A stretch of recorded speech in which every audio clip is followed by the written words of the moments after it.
अस्सलाम वालेकुम नाजरीन, इमरान याकूब खान साहब और ज़फ़र हिलाली साहब के साथ मैं हूँ Sameena Pasha. Programme viewpoint में आपको खुश आमदीद कहती हूँ। नाजरीन, जहाँ एक सियासी हलचल जारी है वहाँ पर उसको जो ज़्यादा चिंगारी मिल रही है वो मिल रही है महंगाई से, क्योंकि महंगाई इस वक्त मुल्क में है और ये मुझे भी मालूम है, आपको भी मालूम है और हुकूमत को भी मालूम है, अपोजिशन को भी मालूम है। हुकूमत इस बात का ना सिर्फ ये एतराफ़ करती है कि महंगाई है, बल्कि अपने तौर पर ये दावे और वादे भी करती है कि हम किसी न किसी तौर इस महंगाई का बोझ कम से कम आवाम तक मुंतकिल करना चाहते हैं। हमारी कोशिश है कि हम उन्हें रिलीफ दें, लेकिन जो हमारे बस में है इस वक्त वो हम करते हैं। दूसरी जानिब अपोजिशन का ये कहना है कि हुकूमत की नाअहली ही तो असल में इस महंगाई की वजह है। बहरहाल अपोजिशन और हुकूमत के मौक़िफ़ अपनी अपनी जगह, ये बात अपनी जगह दुरुस्त है कि महंगाई बहरहाल है और इस वक्त हर जो मकतबा फ़िक्र है पाकिस्तान का वो इस महंगाई की लहर की लपेट में है और इससे किसी न किसी तौर मुतासिर भी है। नाज़रीन, गुज़श्ता दिनों मंडी बहाउद्दीन जलसे में प्राइम मिनिस्टर इमरान खान साहब ने भी महंगाई के हवाले से ना सिर्फ एतराफ़ किया बल्कि ये भी वादा और उम्मीद दिलाई कि जनाब वो इसको कम भी करेंगे। और ये पहली बार नहीं है, मुतादिद बार वो ऐसा कह चुके हैं कि वो महंगाई की वजह से बहुत परेशान रहते हैं और इसे कम भी करेंगे। जी, तो ये सूरत हाल थी जो प्राइम मिनिस्टर साहब ने कहा और इससे पहले भी जैसे मैंने कहा कि वो कहते रहे हैं, लेकिन उनका ये इदराक होना क्या सिर्फ काफ़ी है या फिर उन्हें ये भी चाहिए कि इसके अमली तौर पर भी असरात अब नज़र आ जाएं, क्योंकि 3.5 साल तो हो चुके हैं और जब से ही उनकी हुकूमत है तब से ही महंगाई का एक मुस्तकिल जो एलिमेंट है वो साथ साथ चल रहा है। अपोजिशन भी इसका ज़रूर फ़ायदा उठाएगी और उठा रही है और आगे भी क्या उठा सकेगी इसके हवाले से भी गुफ्तगू होगी। लेकिन इसके साथ साथ ये कि आने वाले दिनों में बिजली की कीमत में भी इजाफा का इम्कान जाहिर किया जा रहा है। पेट्रोल वैसे ही महंगा है, तो बनेगा क्या, इसके हवाले से खुसूसी तौर पर गुफ्तगू करेंगे। हम कोशिश करेंगे कुछ इकॉनमी एक्सपर्ट भी हमारे साथ हों ताकि हम उनकी भी राय इसमें शामिल कर सकें। और अब मैं पहले आगाज़ करूँगी आज हिलाली साहब से। हिलाली साहब की तरफ जाते हुए, हिलाली साहब, प्राइम मिनिस्टर साहब तो हमेशा इस बात को डिफेंड कर रहे हैं कि जनाब सूरत हाल ये कि महंगाई ओवरऑल है। आज वज़ीर ख़जाना ने भी एक ट्वीट किया जिसमें उन्होंने कहा है कि पाकिस्तान अभी भी इस महंगाई के बावजूद भी 139 ममालिक में सबसे सस्ता तरीन मुल्क है।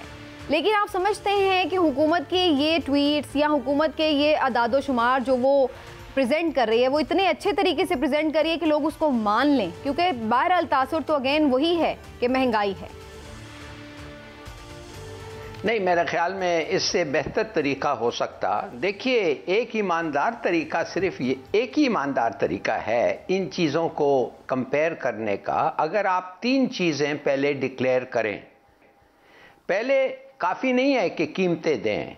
आप अगर कंपैरिजन करना चाहते हैं तो आपको कंपैरिजन करना चाहिए पर कैपिटा इनकम। हर मुल्क का पर कैपिटा इनकम क्या है इन रिलेशन, वो क्या है। दूसरी बात, परचेसिंग पावर करेंसी का क्या है। और तीसरी चीज़ है जो लोग समझते नहीं है और इतना आसान नहीं है, वो है इनइक्वालिटी ऑफ इनकम। माने कितना इनइक्वालिटी है between the richest and the poorest. तो अगर ये let me give you an example. एक मुल्क में अगर 12% कुछ चीज सस्ता है और पर्सनल इनकम पर कैपिटल इनकम 40% ज्यादा है इन कंपैरिजन को दूसरे मुल्क को, तो इसका मतलब है कि उस मुल्क को उसके बाशिंदे they are 3 times better off, वो 3 गुना ज्यादा बेहतर पोजीशन में हैं। अब लकीली इत्तेफाकन एक ग्लोबल इंडेक्स है, उसका नाम है जीनी कोएफिशिएंट। ये क्या करता है? ये मेजर करता है इनकम इनइक्वालिटी, जो इनकम अनइक्वल हैं। और आप खुश होंगे सुन के कि पाकिस्तान का जो है 31.6 है और ये हिंदुस्तान से बेहतर है। इन अदर वर्ड्स, हिंदुस्तान की इनइक्वालिटीज इनकम में हमारे से ज़्यादा है, 35.7 है, और बांग्लादेश से भी बेहतर है जो 32.4 है। तो मेरे ख्याल में देखिए, जब ये इन अदर वर्ड्स, अगर आप मुझे कहें कि ये खुद ज़्यादा टेक्निकल हो गया है, इन अदर वर्ड्स मैंने अभी वर्कआउट किया है कि अगर आप ये 3 फैक्टर्स लेके पाकिस्तान का सिचुएशन को एसेस करें, आपको पता चलता है कि हमारे जो नीचे 50-60% जो नीचे का तबका है वो हिंदुस्तान से और बांग्लादेश से इज बेटर ऑफ, हालांकि हमारा पर कैपिटा इनकम उनसे कम है। और ये भी ना भूलें हमारे केस में कि चैरिटी बहुत होता है ये हमारे मुल्क में। मिसाल के तौर पे कराची में आज 3 चपाती आपको 50-60 रुपये में मिल जाएंगे। लंबे लंबे क्यूज होते हैं गवर्नमेंट लंगर्स में और प्राइवेट लंगर्स में। ईदी के, आलमगीर के, जेडी ग्रुप के लंबे लंबे लाइंस हैं। तो अगर ये सब चीज़ें आप मद्देनज़र रखें तो यस, हमारा जो पोजीशन है इस वक्त दूसरे मुल्क खासतौर रीजनल कंट्री से बेहतर है। ठीक, तो आपको लगता है कि उनका स्टेटमेंट काफ़ी हद तक हकाइक पर मबनी है, लेकिन इसको और ज़्यादा इस्टेब्लिश करना चाहिए उन्हें। ठीक हो गया। लेकिन इमरान साहब, आज इमरान साहब शहर इक़्तिदार से हमारे साथ हैं। इमरान साहब, वी होप कि आप जब वापस आएंगे तो अदम एतमाद के हवाले से कोई पक्की खबर भी हमारे लिए लेके आएंगे वापसी पर। लेकिन आज चूँकि हम बात कर रहे हैं ख़ास तौर पर महंगाई के हवाले से, तो महंगाई तो हर जगह ही एक जैसी है, चाहे वो कोई भी शहर हो। लेकिन हमारे जो शौकत तरीन साहब हैं वज़ीर ख़जाना, वो तो ये कह रहे हैं कि अभी भी पाकिस्तान सस्ता तरीन मुल्क है, और हिलाली साहब भी कह रहे हैं कि आर्गूमेंट उनका इतना बिल्कुल बेकार नहीं है। लेकिन इमरान साहब, आप समझते हैं कि आम आदमी ये परसेंटेजेस और ये सब चीज़ें समझने के लिए इस वक्त तैयार है?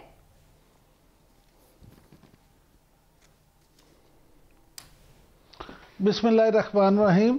समीना, देखे बात ये है कि मैं समझता हूँ ज़ाती तौर पे कि तहरीक इंसाफ की हुकूमत को महंगाई और मिसमैनेजमेंट से भी ज़्यादा नुकसान जो पहुँचेगा वो इमरान खान साहब की टीम की बेहिसी से पहुँचेगा। हुकूमत वज़रा की बेहिसी जो है वो इनको लेके बैठेगी। देखें, अब आप जितने मर्जी इन चीज़ों पे देखते रहे, हम इस पे खुश होते रहे कि हम बांग्लादेश से आगे हैं, हम इंडिया से आगे हैं, लेकिन क्या एक्चुअल ऑन ग्राउंड पोजीशन क्या है वो आप देख लें। खुद जो सरकारी इदारा है, इदारा शुमारियात हुकूमती इदारा है, उसके मुताबिक हालिया हफ्ते में महंगाई की शरह में 18% से ज़्यादा 18% से ज़्यादा 18.9% इजाफा हुआ है।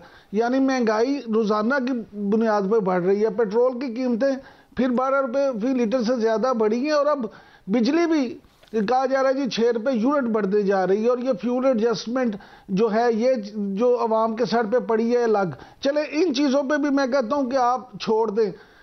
आप ये देखें कि हम उस मुल्क में रह रहे हैं जहाँ 31% से ज़्यादा पढ़े लिखे नौजवान जो हैं बेरोज़गार हैं।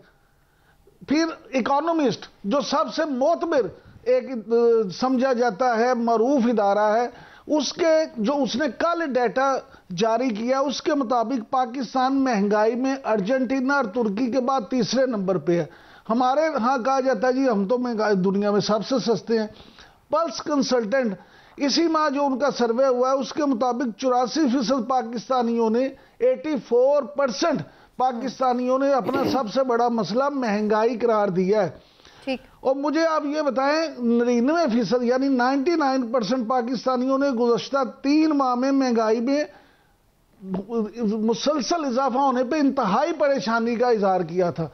जब ये हालात होंगे, इस तरह के मामला तो होंगे, तो आप ये बताएं कि फिर इस पे क्या? बिल्कुल ठीक है, ये आपने अपने फैक्ट सामने रखे हैं। इमरान साहब और हिलाली साहब ने जो हैं वो अपने फैक्ट सामने रख दिए हैं। अब मैं दोनों फैक्ट आके सामने रखूंगी डॉक्टर फ़रूख सलीम साहब के, जो कि माहिर मईशत हैं, उनसे जानेंगे कि कौन से फैक्ट्स को हमें देखना चाहिए और किसकी तरफ से हम आंखें बंद कर लें। बहुत शुक्रिया आपका डॉक्टर साहब, आज भी आपने प्रोग्राम में वक्त दिया हमें।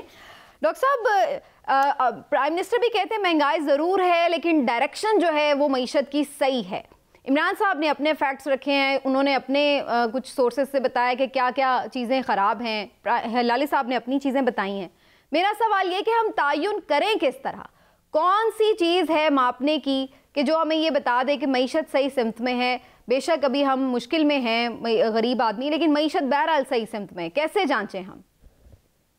देखिए, एक बुनियादी नुक्ता ये है कि जो सवाल आपने उठाया है उसका जवाब जानने के लिए आपको कोई मईशतदान नहीं चाहिए, ना ही आपको उसका जवाब जानने के लिए कोई वज़ीर ख़ज़ाना चाहिए या वज़ीर आज़म चाहिए। हर पाकिस्तानी जो अपने घर से निकलता है, अपने मोटरसाइकिल पे बैठता है, पेट्रोल पंप तक पहुंचता है, वहाँ पे 160 रुपये फी लीटर उसको पेट्रोल जो है वो पड़ता है। आटा लेने जाता है तो उसको 70-75 रुपए का किलो आटा मिलता है। फिर चीनी खरीदने जाता है तो वो 100, 110, 120 रुपए पे चीनी खरीद के घर लाता है। महीने के बाद जब बिजली का बिल आता है तो वो आप सोचिए कि 27-28 रुपए का फी यूनिट बिजली का बिल आता है। ये 3 या 4 चीज़ें खरीदने के बाद जब वो अपनी आमदन देखता है तो फिर उसके पास ना तो बच्चों की फीस देने के लिए पैसा बचता है। उसको आप यहाँ पे बैठ के मैं एज ए मईशतदान ये समझाऊं कि भाई तुम्हारी मईशत जो है वो बिल्कुल सही सिमत में जा रही है, उसको मईशतदान नहीं चाहिए। वो जानता है कि उसकी मईशत किस। अच्छा, मैं यूं इस सवाल को जरा अगर डॉक्टर साहब आपके सामने रख दूं, ये बात आपकी सही, महंगाई है वो तो हम सब मान रहे हैं, खुद हुकूमत भी। अगर मेरे ऊपर कर्ज है, अगर मैं किराए के मकान में रह रही हूँ, अगर मेरे 2-4 और एक्सपेंडिचर्स हैं बड़े बड़े, वो देखकर मेरे पास पैसे नहीं बच रहे हैं, लेकिन मुझे ये पता है कि मेरी जो सैलरी आ रही थी मैंने उससे आहिस्ता आहिस्ता अपना लोन उतार दिया है, आहिस्ता आहिस्ता चीज़ें जो हैं वो मेरी जो इंस्टॉलमेंट्स की चीज़ें थी उनके पैसे ख़त्म हो रहे हैं, तो इन दी एंड वो मेरे एसेट्स बन रहे हैं।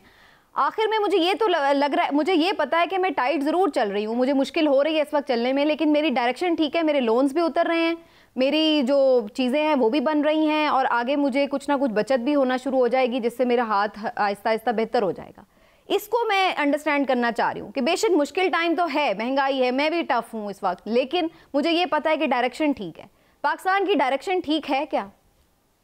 देखिए, मैं माफ़ी चाहता हूँ, मैं सीरियसली जो आपने नुक्ता उठाया है उसकी गहराई समझ नहीं पाया हूँ। आप एक एज अ हाउस होल्ड की बात कर रही हैं, मुल्क की बात कर रही हैं, क्योंकि आपने कर्ज़ों का भी जिक्र कर दिया। अब अगर कर्ज़े ज़ाती हवाले से देखे जा रहे हैं या आप ये तशबीह दे रही हैं कि मुल्क के कर्ज़ों के ऊपर गौर किया जाए, देखिए मुल्क के कर्ज़े तो आज से 3 साल पहले जब पीटीआई की हुकूमत आई थी उस वक्त 30,000 अरब रुपए का कर्जा था। आज वो कर्जा बढ़ के 50,000 अरब रुपए से तजावुज कर चुका है। पाकिस्तान पीपल्स पार्टी की हुकूमत जो थी वो 5 अरब रुपए के इजाफी कर्जा रोजाना के लिया करती थी। फिर PMLN की हुकूमत आई, वो 8 अरब रुपए के इजाफी कर्जे रोजाना के लिए करती थी, और PTI की हुकूमत ने रिकॉर्ड तोड़ दिया है, वो 17 अरब रुपए के इजाफी कर्जे पिछले 41 महीनों से हर रोजाना के हिसाब से लिए जा रहे हैं। यहाँ पे तो खर्चात जो हैं वो 74 साल और तोड़ दिया है उन्होंने। यहाँ पे जो आमदन है पाकिस्तानियों की जो 1960 से लेकर सन 2018 तक मुस्तकिल ऑलमोस्ट परमानेंटली चढ़ती चली जा रही थी, पिछले 3 साल से मुसलसल गिर रही है। तो यहाँ पे डायरेक्शन की देखिए, जो आप पाकिस्तान के किसी भी बड़े शहर से शहर में किसी भी बड़ी मार्केट के बाहर चले जाएं, वहाँ पे आपको वो प्लम्बर नजर आते हैं, दिहाड़ीदार नजर आते हैं। आप उनके पास जाके उनको समझाएं कि मेरे भाई बेशक तुम्हें पिछले 15 दिन से तो नौकरी नहीं मिली, लेकिन मुल्क की सिमत ठीक हो गई क्योंकि हमने कर्जे उतार दिए हैं। क्योंकि तो आम आदमी को मैक्रो इकोनॉमी से लेना देना नहीं है, वो सही है या गलत है, लेकिन उसको अपनी जेब के हिसाब से देखना है। लेकिन इस पर बड़ी इंपॉर्टेंट चीज़ जो आपने आम आदमी का जिक्र किया, डॉक्टर साहब ने भी और इमरान साहब ने भी एक बात की कि वुज़रा की बेहिसी, जब फ्यूल प्राइस की बात की जाती है, हुकूमत कहती है जी आलमी मंडी में ही ज़्यादा है, हम क्या करें, जितना टैक्स कम कर सकते थे कर दिया, इसके बावजूद भी प्राइस ज़्यादा है। लेकिन इसके साथ साथ उनकी जानिब से डॉक्टर साहब कुछ नादिर मशवरे भी सामने आते हैं, मैं ज़रा आप सबको सुनवाना चाहती हूँ, फिर मैं आप सबके इस पर कमेंट भी लूँगी। क्या कहते हैं वफाकी वज़ीर शिबली फराज साहब कि फ्यूल महंगा हो गया तो क्या करना चाहिए, ज़रा उन्हीं की ज़बानी। जहां तक मुमकिन हो सके थोड़ा कम फ्यूल इस्तेमाल करना चाहिए। ट्रैफिक की जो गाड़ियां हैं जो कि ऑड और इवन नंबर है उसको हम इंट्रोड्यूस कराएं, कलेक्टिव लोग जा सकें, पब्लिक ट्रांसपोर्ट को ज्यादा इस्तेमाल कर सकें। और इसी तरह जो तर्जुमान KP के हुकूमत हैं बैरिस्टर साहब, उन्होंने भी कोई मशवरा दिया है कि क्या फ्यूल का हल है अगर महंगा है तो, वो भी देख लीजिए। आपके सामने BRT मौजूद है और ये BRT आवाम को पेट्रोल की इस महंगाई के दौर में सस्ती और महफूज और माहौल दोस्त सहूलत फराम कर रही है। इसी तरह और भी महंगाई की चीज़ों के ऊपर डिफरेंट जो वज़रा हैं वो मशवरे देते हैं कि आप कम खा लें, थोड़ा खा लें, ये खा लें, वो खा लें। हिलाली साहब, आपकी तरफ आऊँगी, क्या आप समझते हैं कि फ्यूल प्राइस तो चले हमारे इख्तियार में नहीं है अगर बाहर से हम महंगा ले रहे हैं, लेकिन कोई टारगेटेड सब्सिडी टाइप दी जा सकती है फ्यूल पे कि जो कोई कम इस्तेमाल कर रहा है, जो मोटरसाइकिल में डलवा रहा है, कोई भी उसका एक पैमाना मुकर्रर किया जाए और टारगेटेड सब्सिडी दी जाए। देखिए, टारगेटेड सब्सिडी अगर होता तो क्यों नहीं करते। 70 अरब रुपया हर महीना टैक्स का छूट है जो प्राइम मिनिस्टर ने खुद तकरीर में कहा है, ये हमारा नुकसान है इसलिए कि हम इस कीमत को और नहीं बढ़ाना चाहते। 70 अरब रुपया हर महीना। अच्छा, अब आप जो बात किया है फ्यूल का, बिल्कुल सही कहा है, मगर तो फिर रैशनिंग करें ना। आप जाएं, अब ये हो नहीं सकता है इस मुल्क में, इसकी हमारी वो मैच्योरिटी और सोफिस्टिकेशन नहीं है। मगर आप जाके कहें कि भाई तुम किधर काम करते हो, अगर तुम घर में बैठ के काम करते हो तो तुम्हें तो कोई फ्यूल की ज़रूरत ही नहीं है, तुम तो सिर्फ सैर करने के लिए या सब्जी लेने के लिए जाते हो, चलो 1-2 लीटर ले लो तुम्हारे साइकिल के लिए। अब बाकी जो बेचारा दूर जाना पड़ता है काम करने के लिए उसको ज़्यादा दें, मगर उस किस्म की रैशनिंग, उस किस्म की डिस्ट्रीब्यूशन सिस्टम नहीं हो सकता है। It's impossible to administer. तो इसलिए एक फ्यू लीटर्स की रैशनिंग कर दो, दूसरे जो नहीं इस्तेमाल करेंगे उनको जो फ्यूल की ज़रूरत है उनको बेचेंगे। नहीं, मुझे नहीं पता ये कैसा चलेगा, मगर जब कमी होती है खुराक का और सबको एक इक्वालिटी, सब जो जिनके पास 4 लोग हैं उनको इक्वल देते हैं ना, तो अगर फ्यूल का भी वो कर दें तो रैशनिंग हो जाएगी, बच जाएगा खुद। मुझे नहीं पता what is this way out, मगर नहीं, ये इसमें हो तो सकता है हिलाल साहब, अगर जो एहसास वाले हैं उनका डाटा इनके पास है, उनको आप कर दें कि जिसके पास एहसास, जो उसमें डाटा में रजिस्टर्ड लोग हैं उनको इस प्राइस पे मिलेगा फ्यूल 100 रुपये लीटर या कुछ भी। और जो बड़ी बड़ी गाड़ियां हैं इनके लिए तो 200 रुपये भी डलवाना कोई फ्यूल मुश्किल बात नहीं है। इमरान साहब, कोई अमली कदम उठाने की बजाय ये मशवरे जो वज़रा ने दिए, आपके ख्याल से ये मशवरे काबिल अमल हैं? माफ कीजिएगा, मुझे तो हिलाली साहब का मशवरा भी जो है शिबली फराज साहब जैसे मशवरे जैसे ही लगा है। देखिए, पूरी दुनिया में ये फ्यूल की राशनिंग हो नहीं सकती। भाई जिसने पैसे देने हैं उसने चीज लेनी है। अब अगर एक बंदा पैसे दे के ले रहा है, राशनिंग तो ये खुद हो गई है। जब इतना महंगा हो गया तो एक गरीब आदमी जो है वो बेचारा जहां 2 लीटर डलवाता था 1 लीटर पे आ गया। मैं तो कहता हूँ शिबली फराज साहब को ये चाहिए था कि वो सबसे पहले ये ऐलान करते कि क्योंकि पेट्रोल महंगा हो गया और मैं चाहता हूं कि लोग कम इस्तेमाल करें, तो मैं कल से अपने ऑफिस जो सरकारी गाड़ियों के बजाय पैदल जाया चलूंगा। मैं अपनी सारी सरकारी गाड़ियां वापस जमा करवा रहा हूं। मैं अपनी मिनिस्ट्री में, मीटिंग्स में या पैदल जाऊंगा या मैं फिर मेट्रो पे जाऊंगा, ताकि सबसे पहले वो खुद पे लागू करते। इसी तरह बैरिस्टर साहब क्या ही अच्छा होता है तर्जुमा करके रैशनिंग का क्या मतलब होता है, इस्तेमाल करना छोड़ दिया है। मैं अब BRT है जो उस पे जाऊंगा। बात यह है कि बातें करना बड़ा आसान होता है, लेकिन अमलन जो चीजों को देखना चाहिए। देखें, जैसे डॉक्टर फरूख सलीम साहब बता रहे थे कि जितना पीपल्स पार्टी और नून लीग वाले दोनों अपने अपने दौर में लेते रहे हैं रोज का, इन्होंने तो उसके मजमूई से भी ज्यादा रोजाना की बुनियाद पे लेना शुरू कर दिया। और फिर ये कहते हैं कि हम कर्ज कम करने जा रहे हैं और हम पीछे। ये सारी चीजें हैं, इनसे मैनेज नहीं हुई चीजें, ये पता नहीं किस तरह से चलाना चाह रहे हैं। शौकत तरीन साहब को मैं ये मशवरा दूंगा कि वो बजाय इस तरह की बातें कर दें कि जी हम सबसे सस्ता तरीन दुनिया में मुल्क है, पूरी दुनिया में ये जो डाटा सामने आ रहा है, जो चीजें आ रही है, उसको सामने रखिए और हकाइक पे मबनी। हाँ, आप कह दें कि जनाब इंटरनेशनली हो रहा है, हमारे पास की डिबेट तो सामने आ गई। मैं जरा डॉक्टर साहब का भी इस पे कमेंट ले लूं। इमरान साहब, फ्यूल का कोई हल है डॉक्टर साहब? फिर मैं थोड़ा आगे भी चलूंगी कि फ्यूल को किस तरह से मैनेज किया जाए। इसके प्राइस तो आम आदमी की पहुंच से बाहर हो रहे हैं और उसकी वजह से फिर हर चीज महंगी होती है। देखिए, फ्यूल वाला मामला आपने सही उठाया, बहुत ही इंपॉर्टेंट मामला है, क्योंकि फ्यूल की कीमतें, जब पेट्रोल डीजल की कीमतें बढ़ती हैं तो मईशत में तकरीबन हर चीज़ की कीमत बढ़ जाती है। तो मैं 2 चीज़ें आपके सामने, 2 हक़ाइक़ रखना चाहता हूँ, एक आलमी मंडी की हकीकत और एक हमारे पाकिस्तान के अंदर की हकीकत। देखिए, आज लगभग जो आलमी मंडी में पेट्रोल चल रहा है, ब्रेंट क्रूड जिसको कहते हैं, या खाम तेल चल रहा है, वो तकरीबन $96 फी बैरल है। अब कुछ पिछले 1-2 दिनों में ज़रा गिरा है, लेकिन 2014 में भी ये $96 था। तो आप सोचिए कि आलमी मंडियों में फ्यूल की, खाम तेल की कीमत पिछले 7 सालों में नहीं बढ़ी है। 2014 में भी $96 थी, आज भी $96 है। लेकिन पाकिस्तान में 2014 में जो थी वो तकरीबन 80-82 रुपए लीटर था पेट्रोल, और आज वो 160 रुपए है। तो पाकिस्तान में जो इजाफा हुआ है वो 100% हुआ है, 2014 और 2022 के दरमियान। वो डॉलर की प्राइस की वजह से हो गया ना डॉक्टर साहब, कि डॉलर जो हाँ जी डीवैल्यू हो गया ना हमारा रुपया। क्योंकि कीमत इसलिए पाकिस्तान में फ्यूल की कीमत बढ़ी है, ये हकीकत पर कर क्या सकती है गवर्नमेंट, ये भी तो बताइए ना डॉक्टर साहब, करे क्या पाकिस्तान की गवर्नमेंट? अब आप सोचिए कि दुनिया भर में आप लंदन, आप इंग्लैंड में देख लें, कनाडा में देख लें, अमेरिका में देख लें, हर पेट्रोल पंप ने अपनी कीमत खुद से लगा रखी होती।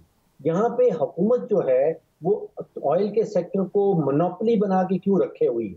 हुकूमत खुद से क्यों तेल सारा इंपोर्ट कर रही है, खुद से क्यों जो इसकी प्राइसेस हैं वो डिटरमिन करती है? ओपन मार्केट कर दें, ऑयल की पूरी सेक्टर को डीरेगुलेट कर दें।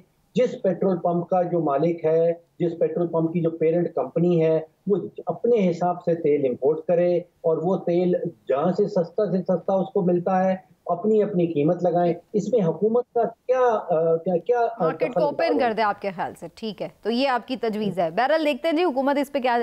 थोड़ा सा मैं एक और कमेंट आपका ले लूँ, वैसे तो आप इस पर थोड़ा ब्रीफ कर ही चुके हैं डॉक्टर साहब, लेकिन हुकूमत तो ये कह रही है कि ओवरऑल तो हमारी मईशत अच्छी जा रही है, हमारी एक्सपोर्ट्स इस वक्त रिकॉर्ड हैं, हमारी क्रॉप्स रिकॉर्ड हैं, हमारे रेमिटेंसेस रिकॉर्ड हैं। इसके अलावा भी वो डिफरेंट हमें बताते हैं कि जनाब इस वक्त जो हमारे ज़र मुबादला के ज़खायर हैं वो भी बेहतरीन सतह पर हैं। तो कोई हमारी मईशत अच्छी है मुल्क की और उसके असरात आहिस्ता आहिस्ता आम आदमी तक पहुँच जाएंगे। अच्छा, अब तीन चीजें जब ये कहा जाता है हुकूमत की तरफ से, तो मेरे ज़हन में तीन चीजें आती हैं। देखिए, पहली चीज तो ये है कि जो IMF का इदारा है वो कहा जाता है कि एक अस्पताल है, एक इंटेंसिव केयर यूनिट है उन इकोनॉमीज का जो बेहद बीमार हो जाती हैं। ये पिछले 76 सालों से ये इदारा एग्जिस्ट करता है और इसका काम एक अस्पताल का है। अगर हमारी मईशत के जो आपने इशारे बताए वो मस्बत हैं, तो फिर हम IMF का पैकेज का हिस्सा बनने के लिए क्यों बेकरार बैठे रहते हैं? हम उस अस्पताल में, उस इंटेंसिव केयर यूनिट में क्यों जाना चाहते हैं जबकि हमारी मईशत तो ठीक जा रही है? पहली बात। दूसरी बात, अगर हमारी मईशत ठीक जा रही है तो पिछले 41 महीनों में हमने 4 वज़राए ख़ज़ाना बदल डाले हैं।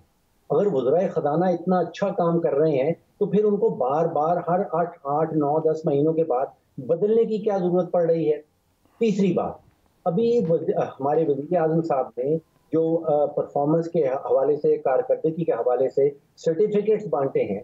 अगर हमारी मईशत वाकई इतनी अच्छी जा रही है तो उस वजीर को, जो वजीर ख़जाना है या वजारत ख़जाना है, उसको सर्टिफिकेट क्यों नहीं दिया गया? ठीक, चलिए आपके अपने पैमाने जांचने के मारूफ ताजर और सनतकार अकील करीम ढेडी साहब हमारे साथ मौजूद। मैं चाहूँगी कि उनका भी एक वर्जन सामने आए।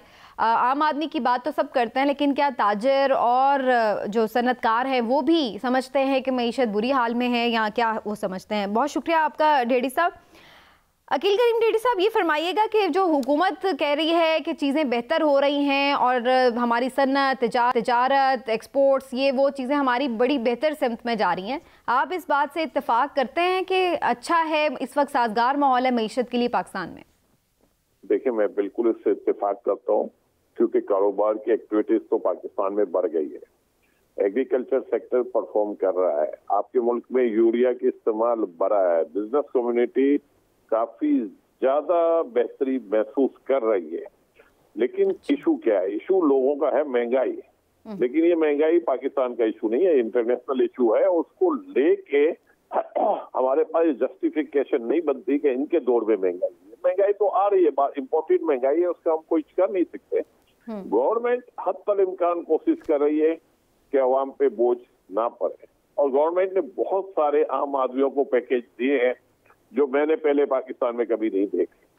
तो मैं तो ये यकीन से कहता हूँ कि इस वक्त जो लोग ये कह रहे हैं कि पाकिस्तान की इकोनॉमी की कंडीशन अच्छी नहीं है, शायद वो ठीक नहीं कह रहे। इकोनॉमी काफी अच्छी है, परफॉर्म कर रही है, आपका रेवेन्यू टारगेट आप अचीव कर रहे हैं।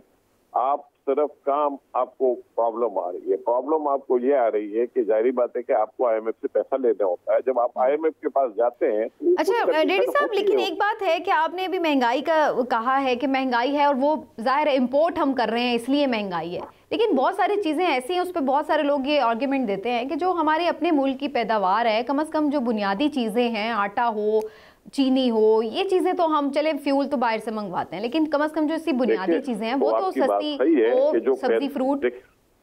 जी देखिए, जो चीज हम पैदा करते हैं ना, तो हम उसमें रेट बढ़ाते हैं। अब फार्मर्स को जब पता है कि इंटरनेशनल मार्केट में व्हीट बिक रही है 55 रुपीज की, तो वो पाकिस्तान में कहेंगे कि हमें 55 रुपीज रेट मिलना चाहिए। और आपको पता है फार्मर्स की लॉबी बड़ी स्ट्रांग है। आज तक ये तो नहीं हुआ कि हाँ, हमने ये देखा है कि 17 रुपए की व्हीट पाकिस्तान 34 रुपए में तो खरीद रहा था, लेकिन ये पॉसिबल नहीं है कि अगर बाहर महंगी हो गई तो यहाँ कोई महंगी नहीं हो। अगर चीनी इंटरनेशनल मार्केट में महंगी है तो लोकल तो आप सस्ती नहीं बेचेंगे।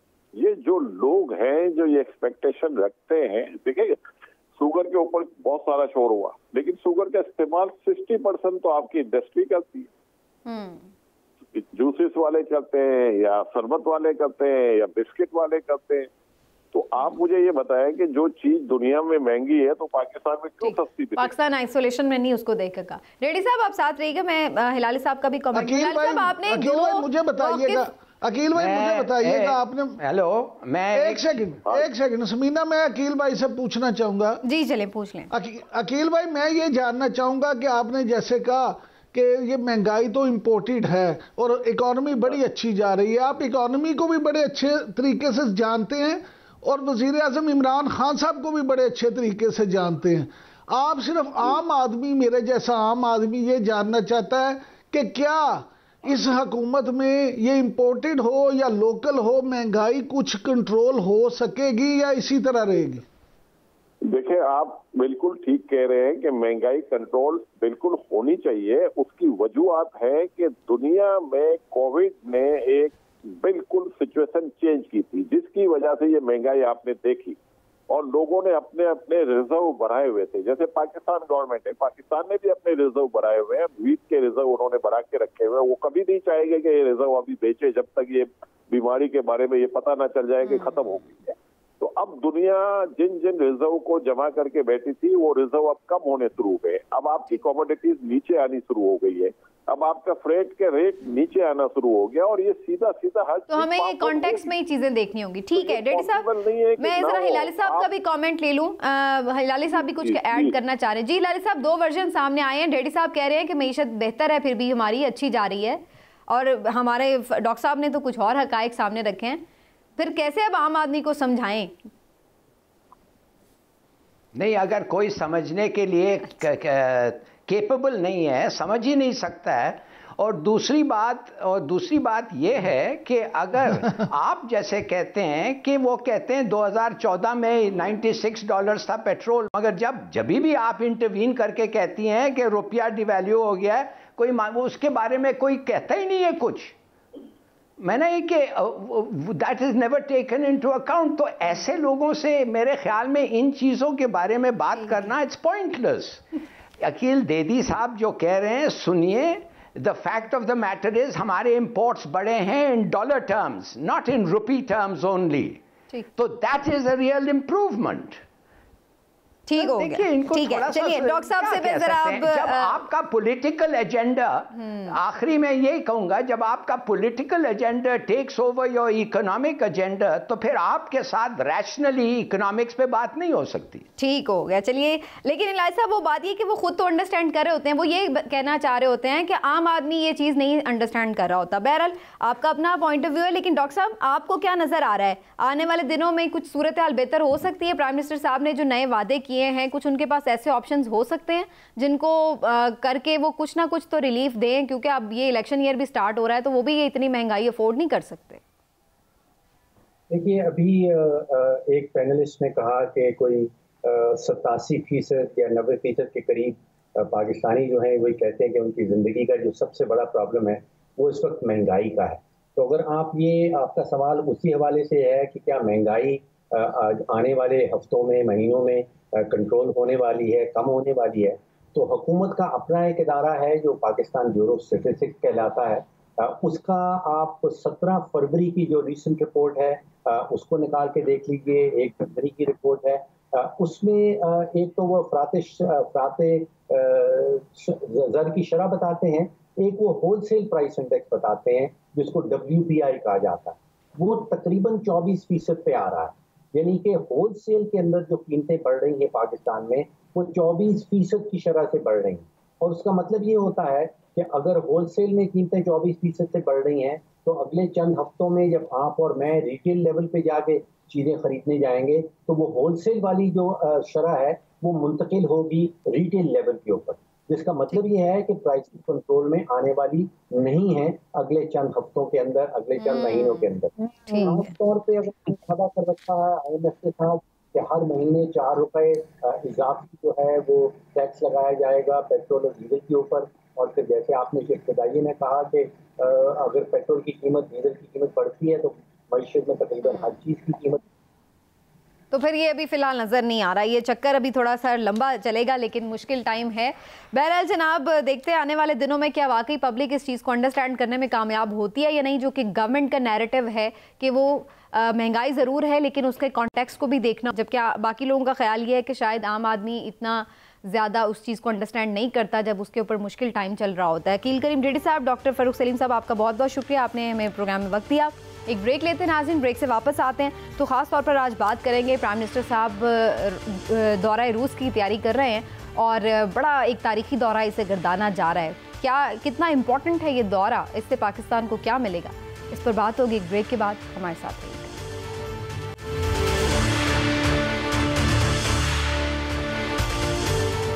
वेलकम बैक नाजरीन। प्राइम मिनिस्टर साहब दौरा रूस की तैयारी कर रहे हैं। 23 फरवरी को उन्हें जाना है। बड़ा इंपॉर्टेंट इसे कहा जा रहा है क्योंकि तकरीबन 22-23 साल बाद, टू बी स्पेसिफिक मेरा ख्याल है 23 ईयर्स के बाद पाकिस्तान का कोई सरबराह वज़ीर आज़म जा रहा है रूस के दौरे पर, और बड़ा इसको सब करीब से देख रहे हैं कि पाकिस्तान के लिए कितना इम्पोर्टेंट हो सकता है ये दौरा। क्या कोई नए बाब का आगाज़ होगा और क्या कोई नए ब्लॉक्स बन रहे हैं? इंटरनेशनल पॉलिटिक्स में इसको कैसे देखा जाएगा? रशिया जो कि इस वक्त यूक्रेन के साथ भी एक तनाज़े में उलझा हुआ है, उस टाइम पे पाकिस्तान के प्राइम मिनिस्टर जा रहे हैं तो क्या इससे कोई इफ़ेक्ट होगा? क्या पाकिस्तान को कोई इस पर साइड लेनी पड़ेगी? उसका मौक़िफ़ क्या होगा इस तनाज़े पे? ये भी बड़ा जानना ज़रूरी है। और इसके साथ साथ ये भी कि अमेरिका कैसे देखेगा जनाब पाकिस्तान के इस दौरे को। तो इस हवाले से गुफ्तगू करते हैं। पहले जाऊँगी लाली साहब के पास। लाली साहब, कितना इम्पोर्टेंट है रशिया का ये दौरा? आपके ख्याल से क्या मेन ऑब्जेक्टिव्स हैं पाकिस्तान के इस दौरे को लेकर के? क्यों जा रहा है पाकिस्तान?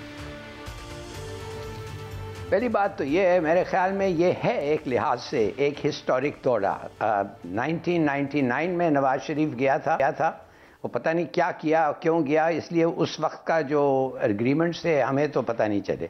बहरहाल ये एक ऐसा वक्त है कि मेरे ख्याल में प्राइम मिनिस्टर जिसको पुतिन बड़ा इज्जत करता है उनका, और पुतिन ने उनको पर्सनली इनवाइट किया है। देखिए, पुतिन एक किस्म का डिक्टेटर है और वो जब सिग्नल किया कि वो इनसे बात करना चाहता है, वो उसका मतलब ये भी था कि इस आदमी डिलीवर कर सकता है। अब देखिए, मैं समझता हूं प्राइम मिनिस्टर को जाके क्या करना चाहिए। नंबर 1, खुदा के लिए प्राइम मिनिस्टर साहब, अनइनहिबिटेड कोऑपरेशन आप ऑफर करें। ये नहीं कि आप कंधे के पीछे देखते रहें कि अमेरिका खुश है कि नहीं, कि अमेरिका से कोई सिग्नल आपको आ रहे हैं कि ये ना कहो, वो मत कहो, ये भूल जाएं। You are the leader of Pakistan. आपने एक ज़बरदस्त स्टांस लिया है रिगार्डिंग अमेरिका, और रूस के साथ आप आगे बढ़ें, उनका फिक्र ना करें। दूसरी बात है, बायलैटरल स्फीयर में आपको क्या चाहिए? फौरन मैं आपको बता सकता हूं, पाइपलाइन, गैस पाइपलाइन $2-3 बिलियन का कराची टू अप कंट्री रूस ने ऑफर किया है, फर्स्ट क्लास, ले लें, साइन द एग्रीमेंट। दूसरी बात, आपको JF-17 और हेलीकॉप्टर गनशिप्स को स्पेशल इंजन चाहिए जो अमेरिकन नहीं दे रहे हैं, जो तुर्की को भी नहीं अलाउ कर रहे हैं आपको देने के लिए, वो भी आप खरीदें। और अब इंटरनेशनल स्फीयर में आप क्या करना चाहते हैं? देखिए, उनको कहें कि आप हमारे साथ एक फ्रेंडशिप ट्रीटी भी साइन करें, और इस फ्रेंडशिप ट्रीटी में सब चीज़ हो, माने कि ऐसा फ्रेंडशिप हो कि हम आपके खिलाफ कभी सोचे नहीं कुछ करना और आप हमारे खिलाफ नहीं सोचे करना, जैसे आपने मिसाल के तौर पे अमेरिका ने किया, रशिया ने किया था, सोवियत यूनियन ने इंडिया के साथ बांग्लादेश के वक्त। दूसरी बात, आप उनको कहें कि हमारे स्पेशल इकोनॉमिक जोन्स हैं, आइए, बगैर टैक्सेस सब फैसिलिटीज हम प्रोवाइड करेंगे, आइए इन्वेस्ट करें। तो मेरे ख्याल में कि ये सब बातें हैं और बड़ा ज़बरदस्त फ्री ट्रेड हो सकता है, टैक्स एग्जेम्पशंस उनको दें। अफगानिस्तान पे ऑलरेडी आप कोलैबोरेट कर रहे हैं, SCO पे ऑलरेडी आपकी मीटिंग्स हो रही हैं अफगान सिचुएशन और असिस्टेंस पे। ज़बरदस्त चीज़ें हैं जो आप कर सकते हैं, तो गो एंड डू इट। एक मौका मिला है आपको। Very good. चलें जी इमरान साहब, हम क्या रूस को ट्रस्ट कर सकते हैं? जिस तरह से हिलारी साहब ने कहा कि बड़ी चीज़ें हैं जिनके साथ हम उनके साथ ताउन ले सकते हैं, दे सकते हैं, ट्रस्ट कर सकता है पाकिस्तान रूस को, और बिल्कुल हमें अमेरिका की परवाह किए बगैर उसकी तरफ जाना चाहिए? समीना, बात यह है कि आपने अमेरिका पे तो ट्रस्ट करके देख लिया, अब आपको रूस पे भी ट्रस्ट करने में हर्ज ही क्या है? जरूर ट्रस्ट करें, लेकिन उसका मतलब ये नहीं है हम क्यों एकदम से एक्सट्रीमिस्ट हो जाते हैं कि हम अगर जाएंगे बिल्कुल तो हम या अमेरिका की गोद में बैठेंगे या रूस की गोद में बैठेंगे। बात यह है कि आप सबके साथ भी तो अच्छे ताल्लुकात रख सकते हैं। आप रूस से बात करें, रूस ने देखे इंडिया के साथ उसके जो ताल्लुकात है, उसके बावजूद अगर आपके साथ वो अच्छे ताल्लुकात बनाने जा रहा है, अगर उसको ये हक हासिल है कि दो दुश्मन मुल्कों के साथ वो ताल्लुक अच्छा रख सकता है, तो हमें यह हक हासिल क्यों नहीं है?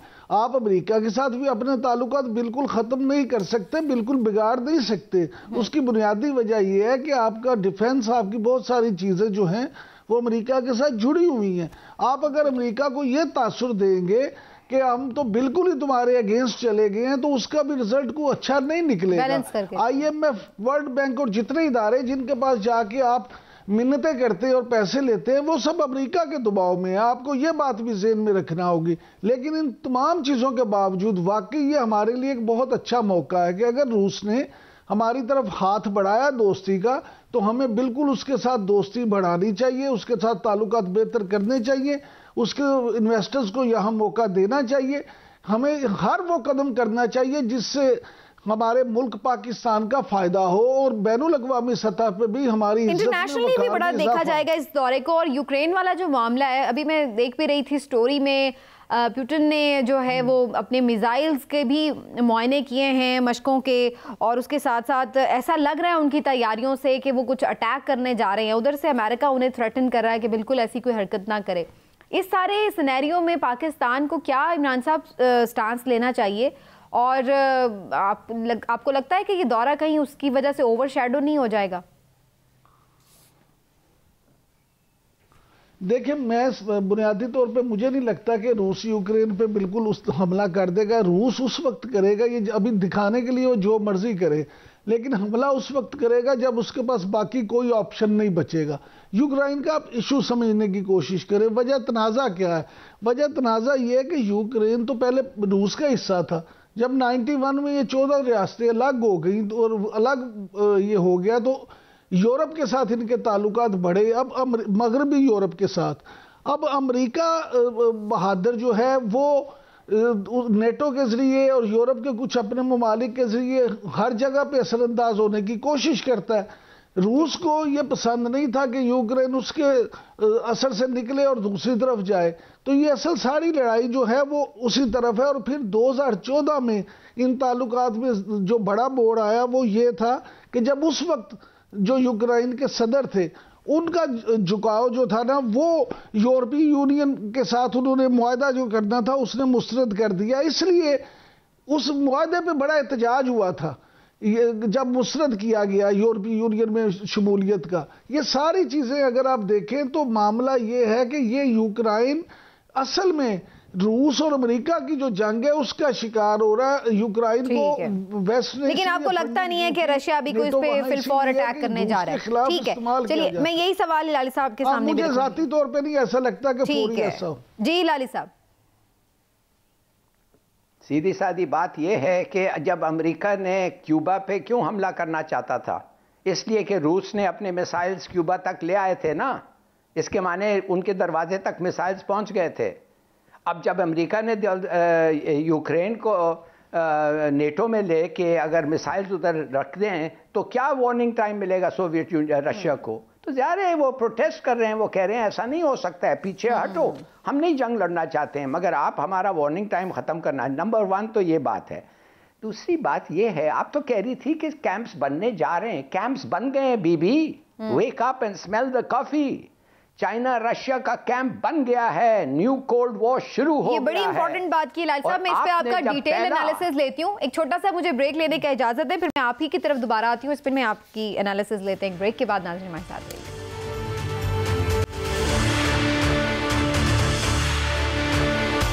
जी, प्राइम मिनिस्टर के दौरे रूस के हवाले से बात हो रही है। हिलाल साहब, आप बात कर रहे थे कि ऑलरेडी ब्लॉक्स बन चुके हैं, पाकिस्तान फिर किस ब्लॉक का हिस्सा है?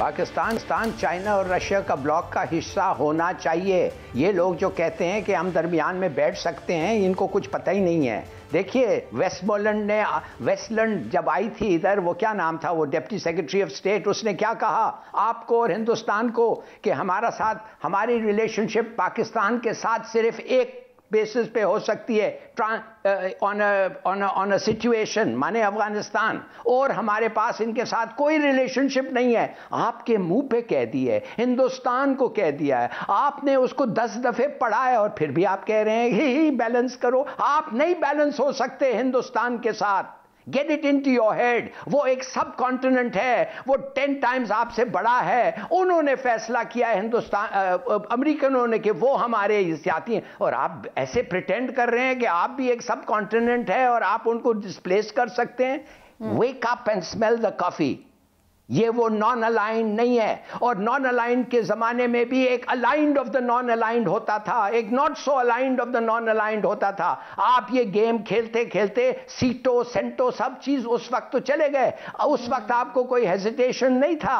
अब आप क्यों हेजिटेशन कर रहे हैं जब एक दोस्त आपके साथ खड़ा हुआ है, आपको इमदाद दे रहा है, माने चाइना, और सब चीज आपको कह रहा है, आप कह रहे हैं हम सोचेंगे, हम किसके कैंप में हैं? क्या हो क्या गया है इन लोगों को? ऐसे बातें करना ही नहीं चाहिए। दोस्त के साथ खड़े रहे, नॉट एन एनिमी। ठीक है। इमरान साहब, इलाही साहब कह रहे हैं कि हमें क्लियर अपना रखना चाहिए रास्ता, और हमें पता होना चाहिए कि दोस्त कौन है, दुश्मन कौन है, और उसके मुताबिक अपनी स्ट्रैटेजी प्लान करें। ज़्यादा हमें बहुत ज़्यादा मसलियतों का शिकार होने की ज़रूरत नहीं है। तो ये कौन कहता है कि क्लियर नहीं होना चाहिए? मैं नहीं समझता कि कोई भी ये कह रहा है कि क्लियर नहीं होना चाहिए। बिल्कुल क्लियर होना चाहिए। और जहां तक चीन की बात है, हम तो हमेशा ये बात कहते हैं कि चीन पाकिस्तान का वाहिद पूरी दुनिया में एक ऐसा दोस्त मुल्क है जो हर मुश्किल वक्त में हमारे साथ खड़ा हुआ है। चीन और पाकिस्तान की दोस्ती इसीलिए कहा जाता है कि हिमालय से भी ऊंची है।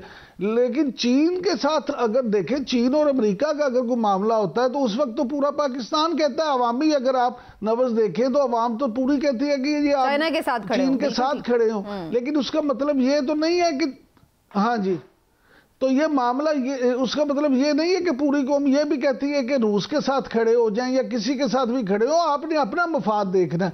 रूस के साथ आपको जो कुछ मिल सकता है आप बिल्कुल बराबरी की सतह पे उस पर बात करें, लेकिन ये देखें कि क्या आपको उसमें फायदा क्या और नुकसान क्या। लेकिन ओवरऑल वैसे इमरान साहब, आप समझते हैं कि प्राइम मिनिस्टर इमरान खान के दौर में जो फॉरेन पॉलिसी है उसमें हमें मेजर चेंजेस और शिफ्ट्स नजर आ रहे हैं और बड़ी एक्टिव भी नजर आ रही है वर्ल्डली? देखिए, ये हालात पूरी दुनिया में इस वक्त ऐसे हैं कि इस वक्त कोई भी वजीर आजम होता इस पाकिस्तान में तो उस वक्त ये चेंजेस जरूर होने थे। इमरान खान साहब जो हैं इमरान खान साहब जो हमारे वजीर आजम इमरान खान है, उनको आप ये प्लस पॉइंट जरूर दे सकते हैं कि उनकी पर्सनैलिटी में एक करिश्मा है। वो इस तरह की पर्सनैलिटी रखते हैं कि लोग उनकी तरफ मुतवज्जो होते हैं। लेकिन क्या पर्सनैलिटी का करिश्मा ही सब कुछ करवा सकता है, या आप सिर्फ मिलके फिर बाद में सब कुछ खत्म कर देते हैं? ये डिपेंड करता है। ये जो जो उनके पास है वो अपनी तौर पे कोशिश कर रहे हैं, देख रहे हैं ठीक है, समझ के फैसला किया जाए। ठीक हो गया। आने वाले दिनों में देखते हैं दौरा रूस जैसे स्टार्ट होगा, उसके हवाले से भी हम आपको ज़ाहिर है कि एनालिसिस भी देंगे कि कितना सक्सेसफुल रहा है या नहीं। आज के प्रोग्राम का वक्त हुआ नाज़रीन, इंशाल्लाह फिर आपसे मुलाकात होगी। अपना ख्याल रखिए। अल्लाह हाफ़िज़।